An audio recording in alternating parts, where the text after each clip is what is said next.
त्यामुळे थोडंसं गिल्ट मलाच वाटत होतं की हृदया एवढी लहान आहे.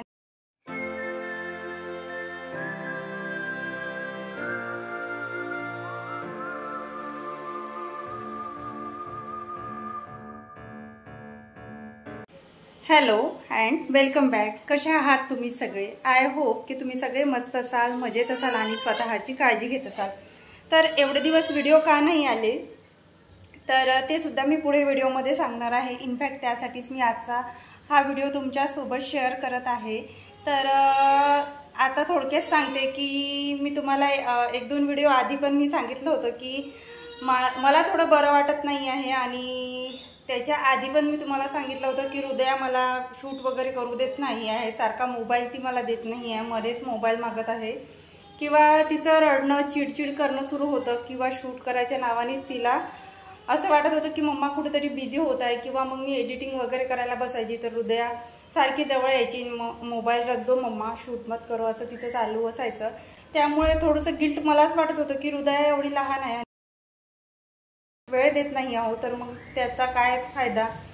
नंतर माझंच मन मला खायचं की ठीक आहे, तुला आता यूट्यूब आहे, आता तू स्वतःचं डिसिजन घेत आहे की मला आता गॅप घ्यायची आहे, मी गॅप घेते. जर तू प्रायव्हेट सेक्टरमध्ये असती किंवा कुठल्या तरी जॉबवर असती तर तुला तर तुझं काम करावंच लागलं असतं, बाळ कोणाजवळ ठेवावंच लागलं असतं, तर तू आता तुझ्या कामाला प्रायोरिटी का देत नाही? तर ह्या दोन विचारांमध्ये माझी तब्येत खराब झाली आणि थोडंसं जास्त होऊन बसलं ते. आणि आता मी विचार केला आहे की दोन्ही पण मॅनेज करायचं, नाहीतर एकच कुठलं तरी मॅनेज करायचं. आणि तुमचा एवढा छान सपोर्ट आहे मला, तुम्ही मेसेज करत आहे, मोटिवेट करत आहे, इंस्टाग्रामवर मेसेज करत आहे, तुम्हाला माझी काळजी वाटत आहे, हृदयाची काळजी वाटत आहे की व्हिडिओ का नाही येत आहे, त्यासाठी तुम्ही मला म्हणजे मेसेज करून सांगत आहे की कंटिन्यू कर किंवा एकतरी पोस्ट टाक की काहीतरी सांगा मला. तर मी पोस्ट, कम्युनिटी पोस्ट वगैरे काही न टाकता एवढी मोठी गॅप घेतली, त्यासाठी खरंच सॉरी. पण आता खरंच व्हिडिओ कंटिन्यू करा आणि मी प्रयत्न करेल सगळं मॅनेज करून व्हिडिओसुद्धा टाकायचं. हां, तर व्हिडिओच्या सुरुवातीला मी तुमच्यासोबत जे बोलली तर या आधी पण मी एक दोन व्हिडिओमध्ये तुम्हाला सांगितलं की हृदया थोडी त्रास देत आहे आणि तिचं सुरू आहे की शूटिंग वगैरे करू नको, फक्त मला घे आणि मला बघ. तिचं ते सुरू होता प्रॉब्लेम. आणि माझा स्वतःचा प्रॉब्लेम असा झाला होता की मी रोज व्हिडिओ टाकत होती आणि रोज शॉर्ट व्हिडिओ, लाँग व्हिडिओ हे सगळं करता करता काय व्हायचं, एवढी एडिटिंग होऊन जायची आणि सोबत कम्युनिटी पोस्ट, कमेंटला रिप्लाय देणं, ह्या सगळ्या गोष्टी करता करता एवढं जास्त होऊन जायचं की माझे सगळे हाताच्या सगळ्या नसा लागून जायच्या, म्हणजे मोबाईल सतत हातामध्ये पकडून पकडून, आणि सगळा मानेचा त्रास मला सुरू झाला होता. त्यानंतर मी थोडा ब्रेक पण घेतला, लग्नाला वगैरे गेली तेव्हा तिथून आली, नंतर मग मी थोडा ब्रेक घेतला, कारण गावी जाऊन आल्यानंतर हृदया राहतच नव्हती.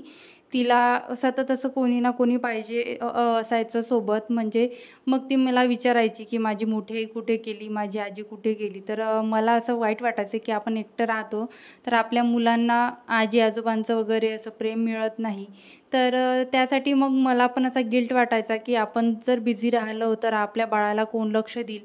असं करता करता मी हृदयामध्ये म्हणजे टाईम पासही होत असला तरी टाईमपास करायची आणि तिच्याजवळ बसून राहायची, आणि ती जर काही खेळत असली, खात असली तर तिच्याच मागे राहायची. नंतर मग असं करता करता मला त्याच गोष्टी चांगल्या वाटायला लागल्या आणि असं वाटायचं की नको, आता व्हिडिओ शूटिंग वगैरे नावच घ्यायचं नाही, आपण शूट वगैरे करायचंच नाही.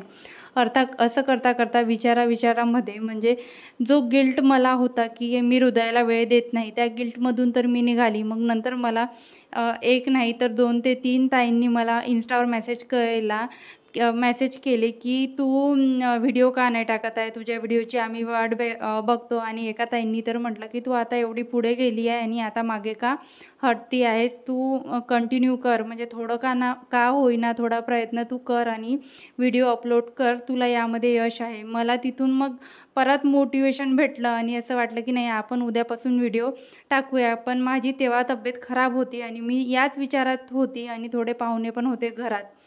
त्या विचारांमध्ये मग मिस्टरांशी मी डिस्कस केलं. मिस्टरांना म्हटलं, मला असं एका ताईंनी म्हटलं की आता तू एवढी पुढे आली आणि तू का आता असा विचार करताय, का व्हिडिओ टाकत नाही. तर ते पण मला बोलले की तू एवढे एफर्ट्स घेतले, एवढं दिवस रात्र एक करून तुला जे पाहिजे होतं म्हणजे तू सगळं केलं, सगळं मॅनेज. तर आता तू का मागे हटत आहे? बरोबर आहे त्यांचं, पण तू करायला पाहिजे. म्हणजे नसेल होत मॅनेज तर हप्त्यातून 3 व्हिडिओ किंवा म्हणजे एका दिवसाआड व्हिडिओ तू टाकूच शकते. तर मला पण असं ते कुठेतरी पटलं आणि मग मला पण थोडं मोटिवेशन भेटलं की नाही, थोडं आपण सगळं मॅनेज करून व्हिडिओ टाकायला सुरुवात करूया. आणि माझा हात वगैरे, मान वगैरे दुखायचा जो प्रॉब्लेम होता, तर तो प्रॉब्लेम पण मला एक दिवस जर मी गॅप घेतली तर तेव्हा मग मी तसं पण करून बघितलं. मग एक दिवस मी गॅप घ्यायची तर मला हाताचा, मानेचा प्रॉब्लेम व्हायचा नाही. कारण सतत शॉर्ट व्हिडिओ रोजच्या रोज आणि लाँग व्हिडिओ जर मी एडिट करत आहे 2 ते 3 तास बसून, थंबनेल एडिट करावा लागतो आणि कमेंट्सला पण मी रिप्लाय, सर्वांच्याच प्रत्येकाच्या कमेंटला रिप्लाय देण्याचा प्रयत्न करत असते. तर ह्या सगळ्या गोष्टी मॅनेज करायच्या असल्या तर एक दिवसाची गॅप घेतली तर माझं मॅनेज होते आणि मी हृदयाला पण वेळ देऊ शकते. तर असं आमचं डिस्कशन झालं आणि त्याच एका ताईंनी मला इन्स्टावर मेसेज केला होता की तू शॉर्ट व्हिडिओ तरी अपलोड कर. तर त्या ताईंना मला एक गोष्ट सांगायची आहे की मला शॉर्ट व्हिडिओनीच एवढे सगळे सबस्क्रायबर दिले आणि शॉर्ट व्हिडिओनीच मी एवढी लवकरच व्हायरल झाली. मला बरेचसे कमेंट येतात की तू एवढ्या लवकर कसं एवढे सबस्क्रायबर वगैरे गेन केले. तर मला शॉर्ट व्हिडिओनीच सगळं आहे ते भेटत गेले. शॉर्ट व्हिडिओमुळेच आपण लोकांपर्यंत पोहोचतो. पण काय झालं का माहीत की का माझा बॅड लक सुरू आहे हे मलाच कळत नाही आहे. आणि माझं शॉर्ट व्हिडिओ एकदम नाही, म्हणजे अपलोडच होत नाही आहे. यूट्यूब माझे शॉर्ट व्हिडिओ एक्सेप्टच करत नाही आहे. मी मेल वगैरे पण यूट्यूबला केला आहे. त्याच्यामुळे पण थोडं माइंड डिस्टर्ब होतं की मला शॉर्ट व्हिडिओ टाकायला आवडतात आणि माझे शॉर्ट व्हिडिओ व्हायरल जाण्याचं कारण म्हणजे मी जे काही सॉन्ग लावते शॉर्ट व्हिडिओला, ते सॉन्ग माझ्या ऑडियन्सला आवडत आहे. पर्सनली मला 2-3 कमेंट आल्या की तुझे जे सॉन्ग तू शॉर्ट व्हिडिओला लावते ते खूप छान वाटते, म्हणून आम्ही तुझे शॉर्ट्स पूर्ण बघतो, तुझे शॉर्ट्स खूप छान असतात.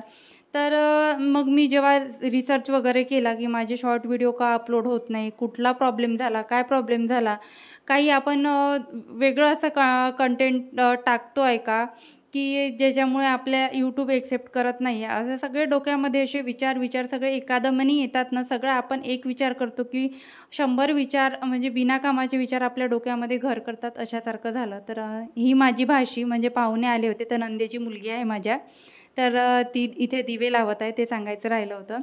तर शॉर्ट व्हिडिओचा प्रॉब्लेम झाला होता. तर अजून पण माझे शॉर्ट व्हिडिओ अपलोड होत नाही आहे. नाहीतर मी माझे जे काही आतापर्यंतचे व्हिडिओ होते त्यामधले छोटे का होईना मी तुम्हाला शॉर्ट व्हिडिओ तरी अपलोड करत गेली असती. पण शॉर्ट व्हिडिओचा पण प्रॉब्लेम झाला.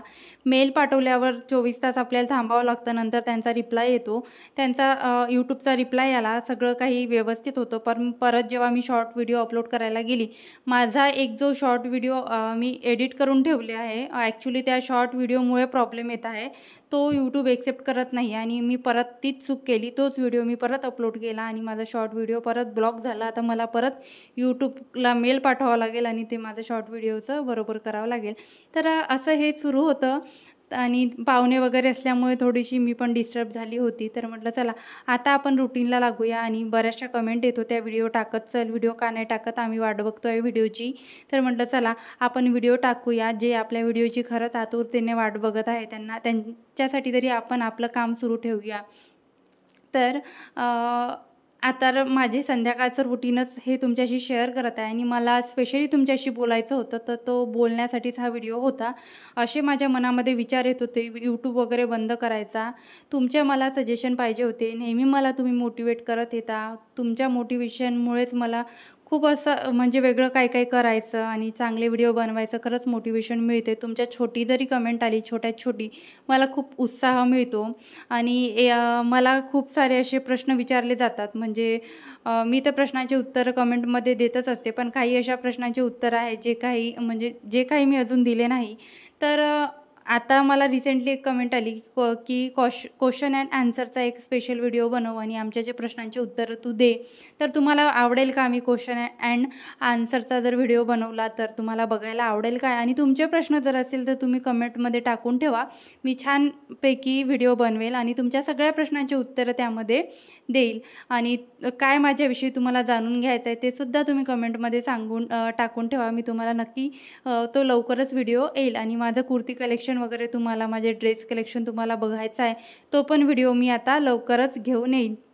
तर इथे मी डोसा बनवायचा होता मला आज, तर भाज्या वगैरे मिस्टरांनी आणलेल्या सगळ्या धुवून ठेवून दिल्या आणि इथे थोडे शेंगदाणे घेतले, त्यामध्ये जिरं, साखर आणि मीठ हे सगळं घातलं, थोडी मिरची टाकली, मिरची आणि कोथिंबीर टाकली, त्यामध्ये दही टाकलं, थोडं मीठ वगैरे टाकून आपण जर हे बारीक केलं तर खूप छान अशी चटणी तयार होते. तुम्ही बघू शकता खूप छान लागते ही चटणी डोस्यासोबत. याला आपण तडका पण देऊ शकतो किंवा विदाऊट तडका पण ही चटणी छानच लागते.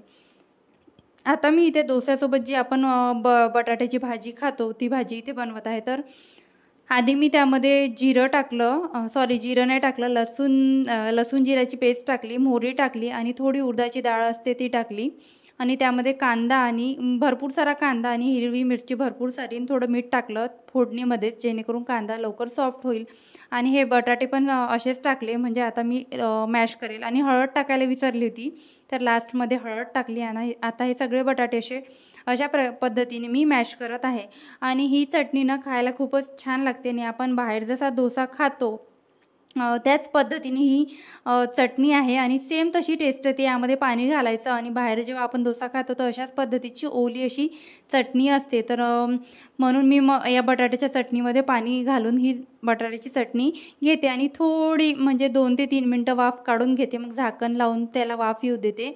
छान अशी चटणी बनवून रेडी होते.